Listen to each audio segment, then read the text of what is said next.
choke to clear out. We'll take the diaphragm. Before you start working on your dishwasher, you're going to want to come up to your circuit breaker or fuse box, find your kitchen, and you're going to want to turn that off. Then turn the water off to the dishwasher. Now with the circuit breaker and water turned off, and this is true for pretty much all dishwashers, you're going to open up the door, and underneath there's going to be a couple mounting screws. So there's one here, and then there's one right here as well. You're just going to pull those out, and then you can slide the dishwasher out. Next, we're going to remove the little hex bolts for the kick plate on the bottom.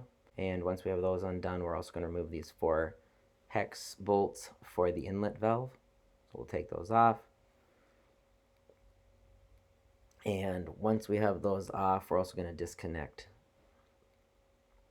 Next, we're going to take a pliers and we're going to grab this clamp and slide it up. Pull the inlet valve off. We're going to take that washer and put it onto the other one or replace it with a new washer. Reconnect the tubing. Reconnect the clamp. Then we're going to screw in the 4 bolts. Reconnect the wiring.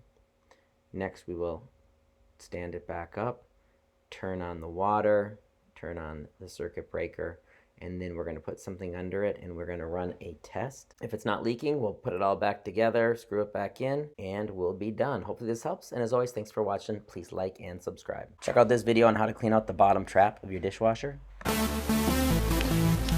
we'll be done. And you're worried about eating organic. When you're done cleaning the slimy mess from below your dishwasher, maybe you want to learn how to pick the plaque off your dog's teeth, or maybe you want to learn how to clean some dew off the bottom of your shoes. Arrgh.